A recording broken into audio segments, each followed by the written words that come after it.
May I come in, sir? Please come in.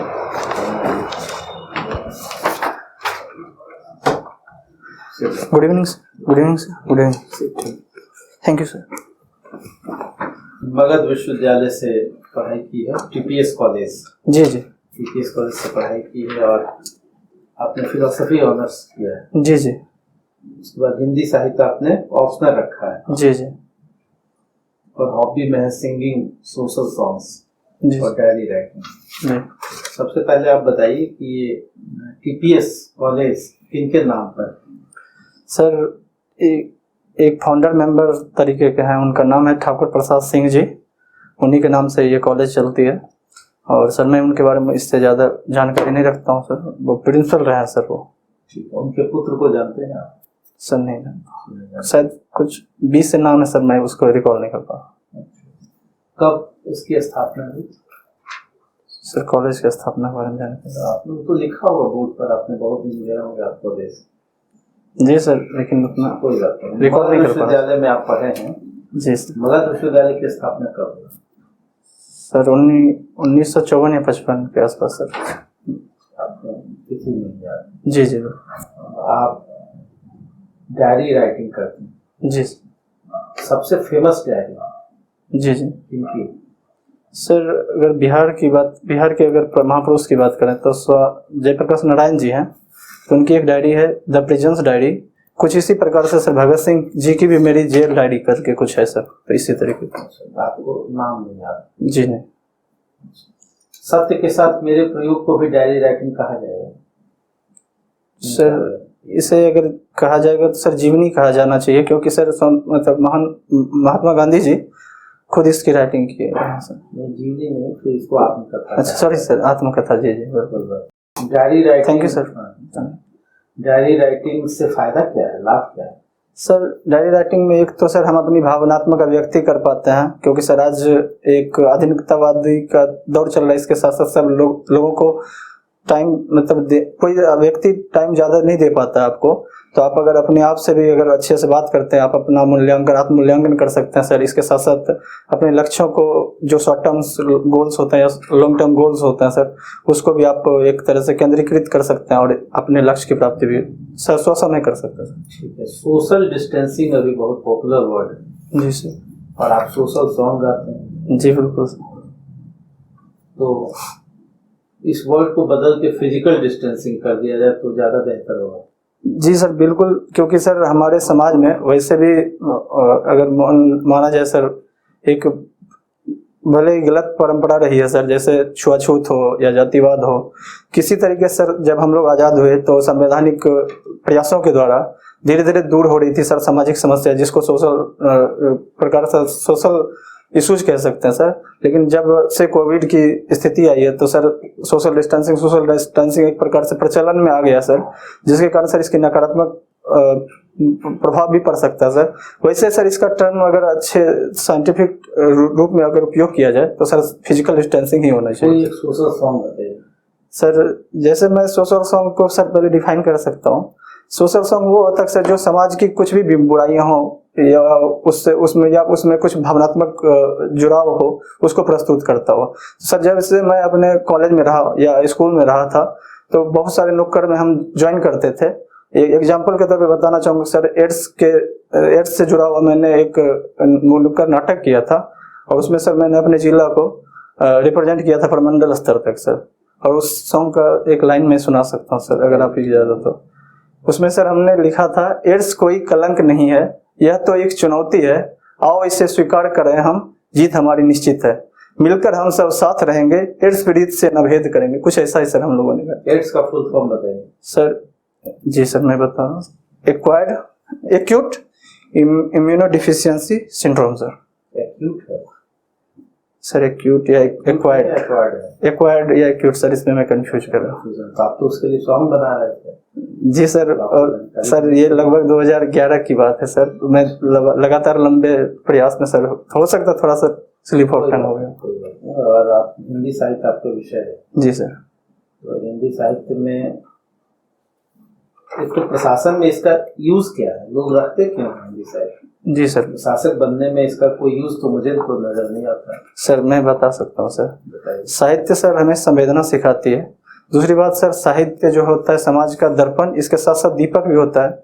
और sir आजकल जो साहित्य लिखी जा रही है सर, उसमें यथार्थवादिता की पुट जो है ना लगातार बढ़ते गई है। भक्ति काल में जब से कबीर जी के जब आगमन हुआ, उसके बाद सर साहित्य की प्रवृत्ति में बहुत ज्यादा बदलाव हुआ। उसके बाद जब राष्ट्रीय नवजागरणवादी चेतना आई तो उसमें सर राष्ट्र की जो भी समस्याएं थी उसको प्रखरता पूर्वक उठाया गया। तो इससे सर लोगों को संवेदनात्मक स्तर पे प्रेरित किया जाता है सर। और सर जैसा कि हम लोग जानते हैं कि किसी भी कार्य को धरातल पे लाने में विचार आपने कई बार शब्द यूज किया संवेदना। जी सर। तो हमको डिफरेंस बताइए, संवेदना और शिल्प में क्या डिफरेंस है? संवेदना और शिल्प, शिल्प सर काव्य की जो व्याकरणिक लक्षण होते हैं, जैसे अलंकरण, उसके बाद काव्य को किस प्रकार से सुसज्जित करते हैं सर, उसकी संरचना क्या होती है, उसमें तत्वात्मक शब्द कितना लगाया जाता है, वो होता है सर। और सर संवेदना को मैं अच्छे तरीके से अभी डिफाइन नहीं कर रहा हूँ। इसका क्या मतलब है, जहाँ न पहुंचे रवि वहां पहुंचे कवि? सर जी सर ऐसा है कि कुछ चीजें हैं हमारे समाज में, जो बहुत सारी समस्याएं हैं जिसके प्रति बहुत सारी एक अगर बृहद नजरिया रखने वाले प्रशासक हो या शासक हो सकता है उसके प्रति ध्यान नहीं जाता हो। लेकिन एक साहित्यकार जो होते हैं सर, वो क्योंकि हमारी आंतरिक विसंगतियों को भी प्रस्तुत करने का कार्य करते हैं। जैसे हमारे एक समीक्षक जी हैं रामचंद्र शुक्ल जी, उन्होंने मनोभाव पे बहुत बड़ा निबंध लिखा है। तो सर हम यह कह सकते हैं कि वो हमारे साहित्यकार, जो साहित्यकार हैं या कवि हैं या जो भी लेखक हैं, वो हमारे मनोभावना के स्तर तक भी पहुंच सकते हैं सर। इसलिए हम लोग बोल सकते हैं सर भगवान श्री राम से हम लोग क्या सीखते हैं? सर भगवान श्री राम से हम लोग मर्यादा सीख सकते हैं सर, क्योंकि उन्होंने शक्ति के साथ साथ समन्वय रखा। दूसरी बात सर, नारी के प्रति एक निष्ठता की भावना, क्योंकि उन्होंने एक पतित्व की जो निर्वाह किया है। तीसरी बात सर, आजकल हम लोग सब देखते हैं पारिवारिक बिखराव की समस्या आती है, तो सर इसको श्री राम जी ने बहुत बखूबी अपने बड़े भाई के उत्तरदायित्व से लेकर अगर श्री राम जी के बारे में सोचें तो एक पुत्र के रूप में उन्होंने बहुत अच्छा अपना जीवन जिया, एक पति के रूप में भी उन्होंने अपना अच्छा कर्तव्य निभाया, इसके साथ साथ एक अच्छा भाई धर्म भी निभाया सर। ये ठीक है। आपके यहाँ डॉक्टर राजेंद्र प्रसाद नाम के व्यक्ति हुए? जी सर। क्या योगदान है सर? डॉक्टर राजेंद्र प्रसाद जी बिहार के जिले संबंधित हैं। साथ ही उन्होंने आजादी के आंदोलन में बढ़ चढ़ के बिहार को रिप्रेजेंट किए थे। और डॉक्टर राजेंद्र प्रसाद जी चंपारण सत्याग्रह में भी गांधी जी के साथ अपनी भूमिका निभाई। इसके साथ साथ लगातार वो राजेंद्र प्रसाद जी बिहार में जो भी राष्ट्रीय आंदोलन था उनका नेतृत्व किए। स्वामी सहजानंद सरस्वती का नाम सुना है? जी। कौन थे सर? स्वामी सहजानंद सरस्वती जी किसान आंदोलन के एक अच्छे नेता थे। उनका शायद अगर मैं रिकॉल कर पा रहा हूँ तो किसान सभा की उन्होंने स्थापना की। बहुत संक्षेप में जो अभी कृषि नीति है जी, और इसके विरोध में लोग आंदोलन बहुत दिनों से कर रहे हैं जी, तीनों कानून समझा दीजिए बहुत संक्षेप में जी। सर पहला कानून है जिसमें कि सर खाद्य पदार्थ जो भी कृषि उत्पाद होता है उसकी किस प्रकार से विपणन होगी उसके बारे में है सर, जिसमें कि पहले ऐसा हुआ करता था जहाँ भी एपीएमसीज है तो वहीं कृषक अपने प्रोडक्ट्स को बेच सकते थे। अब यह किया गया है कि सर आप अपने स्वेच्छा अनुसार एपीएमसी में भी प्रोडक्ट्स को बेच सकते हैं, अगर बाहरी प्लेयर्स हैं उनको भी आप अपने सप्लाई को बेच सकते हैं। दूसरी बात सर, इसेंशियल कमोडिटीज एक्ट लाया गया है। ठीक है। आपने जो अभी सरकार क्वेश्चन का जवाब दिया था कि शायद तो क्या इम्पोर्टेंस है एज एडमिनिस्ट्रेटर, तो डिकेड से तो बहुत सारे स्टूडेंट जो आप जैसे लोग आके ज्वाइन कर रहे हैं, तो अभी तक चेंज क्यों नहीं हो रहा है सोसाइटी, समाज चेंज क्यों नहीं हो रहा? जी सर, जो भी परिवर्तन एप्लीकेशन बिल्कुल आप क्यों नहीं हो रहा सर, जो भी परिवर्तन होती है वो अनवरत होती है और उसके लिए लगातार हमें प्रयास करते रहना होता है सर। तो कब तक लगातार हम बैठे रहेंगे? 50 साल, 100 साल? सर धीरे धीरे संवेदना के कारण ही सर, जब अब हम लोग पहले जो जिस प्रकार से हम लोग कोई भी योजना का लाभ दिया करते थे सर, तो हम लोग क्या करते थे, बहुत सारा कागजी कार्यवाही करते थे, जिसके कारण सर बहुत सारे लोगों की जो भी योजना की पात्रता हुआ करती थी वो छूट जाया करता था। आजकल से डिजिटलाइजेशन किया गया, एक संवेदन यह सर, और लोगों के घर तक पहुंच, जो भी सरकारी सुविधाएं हुई उसकी घर तक पहुंच रीच किया गया है सर। एक प्रकार से हम इसको कह सकते हैं सर। अच्छा लीडर होने के नाते क्या क्या क्वालिटी होना चाहिए सर? एक अच्छे लीडर में सर, आप भी कभी स्कूल टाइम में लीडर हुआ करते थे, कैप्टन हुआ करते थे? जी जी। तो क्या लीडर? तो सर एक तो सर नेतृत्व क्षमता, दूसरी बात यह है कि जब भी आप असफल होते हो तो सारी जिम्मेदारी सिर्फ अपने टीम या कलीग्स पे ना डालते हुए खुद पे भी उस पे जिम्मेदार ठहराना, और जब भी आप सफल होते हैं तो उसमें भी सर कंट्रीब्यूट, पूरा टीम वर्क को आप उसको उसका उत्तरदायित्व देना चाहिए कि आप हम सबकी एक जीत है। जैसा कि हमारे क्रिकेट के कप्तान महेंद्र सिंह धोनी जी भी किया करते थे और हमारे डॉक्टर कलाम जी भी इसी प्रकार का उदाहरण प्रस्तुत किया करते थे। अभी पॉलिटिक्स में सबसे अच्छा लीडर किसको माना जाता है? आपको किसको वर्तमान में आपको किसको अच्छा लगता है वर्तमान में? सर अगर परफॉर्मेंस वाइज बात किया जाए तो हमें अभी माननीय सड़क परिवहन केंद्रीय मंत्री नितिन गडकरी जी मुझे पसंद आता है। क्या डिफरेंस है? जी सर, मैं अपनी व्यक्तिगत भावना बता रहा हूँ सर कि गडकरी जी अपने कार्य के प्रति बहुत ज्यादा पैशनेट हैं और उन्होंने अपना परफॉर्म भी किया है सर। जैसे उससे तो मुझे मोदी जी ज्यादा अच्छा लगता है, अमित शाह ज्यादा अच्छा लगता है सर। अब सर व्यक्तिगत स्तर पे सर मेरी अलग। ये बताइए कि बिहार में ये नदी लिंक योजना जो है उस पे क्या काम चल रहा है?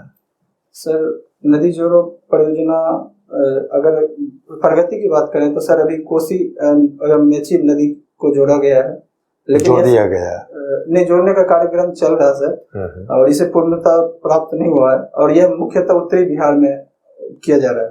लेकिन सर अगर नदी जोड़ो परियोजना का एक ओवरऑल एस्पेक्ट की बात करें तो सर इससे पूरा एक पूर्णतः वाटर मैनेजमेंट नहीं हो सकता बिहार में, क्योंकि दक्षिणी बिहार में सूखे की समस्या है और उत्तरी बिहार में बाढ़ की समस्या है। तो सर अभी तो कोसी नदी की जो सहायक नदी है उसी को जोड़ा जा रहा है। इसी जाल को लगातार अगर विस्तृत किया जाएगा, आपको लगता है इससे बाढ़ और सूखे की समस्या बिहार में काफी हद तक दूर हो जाएगी? सर बाढ़ की समस्या में इसके साथ साथ हमें लगातार प्रयास करना पड़ेगा। नदी जोड़ो परियोजना भी उसमें एक अहम कड़ी हो सकता है सर। भारत में कृषि के विकास में किस तरह की दिक्कत आ रही है? सर कृषि के विकास में सर सर्वप्रथम सर संस्थागत दिक्कतें हैं, जैसे कि सिंचाई की समस्या है हमारे देश में। दूसरी बात यह है सर कि हमारे किसानों की आर्थिक स्थिति इतनी अच्छी नहीं रही, जिसके कारण सर अधिकतर हम लोग खाद्यान्न फसलों का उत्पादन करते हैं।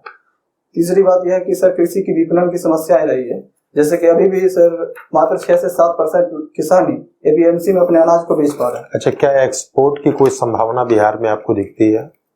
जी सर, हमारे जी बिल्कुल मैं बताना चाहूँगा सर।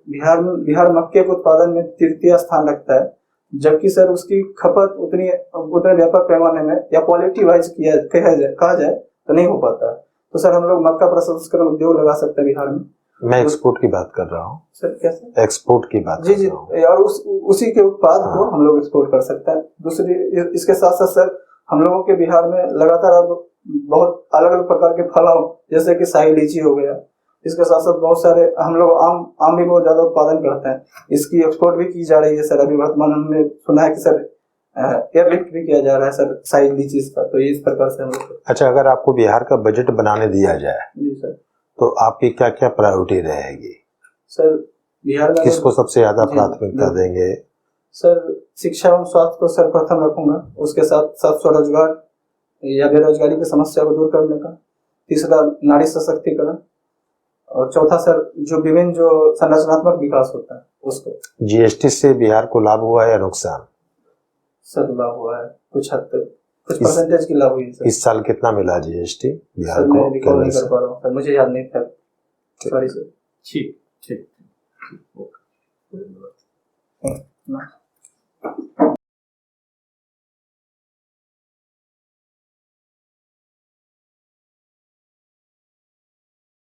तो दो चीज मुझे दिखी है जो थोड़ा सा आपको ठीक करना है। बहुत फास्ट आप बोल रहे हैं। फास्ट बोलने में दिक्कत नहीं, फास्ट बोलने से क्या होता है, कई बार आप प्रश्न को ठीक से सुन नहीं पाते हैं या उत्तर में बैलेंस नहीं आ पाता है। थोड़ा स्लो करने से कंट्रोलिंग बढ़ेगा आपका अपने शब्दों पर, जवाब पर, है ना। और थोड़ा स्माइल कर लिया कीजिए। आपको एकदम लग रहा है कि मतलब ठीक सर। पीनल के साथ मेरा पहला इंटरव्यू सर। हाँ, कोई जिंदगी का। नहीं। हाँ, ये सर ने कहा दो चीज कर लीजिए, बाकी नॉलेज आपका हाँ, ठीक है और सब ठीक है, आईक्यू लेवल वगैरह सब आइकन सब आपका कुछ ठीक है। दो चीज कर लीजिए, आपका निश्चित हो जाएगा। जी सर। और सर का कृपा रहा। मैं वो सर का कृपा हो गया इसलिए तो बिल्कुल। मैं भी वही कहना चाहता हूँ कि धैर्य से प्रश्न को सुने। सर बहुत लंबा हो जाता है, लंबा भी हो जाता है, ज्यादा रहती है, तो कम शब्दों में उत्तर दें।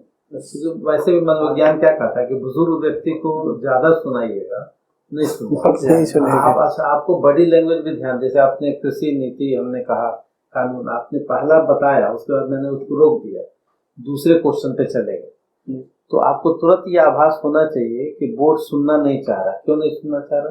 क्योंकि उसका आप लंबा खींच रहा है ना।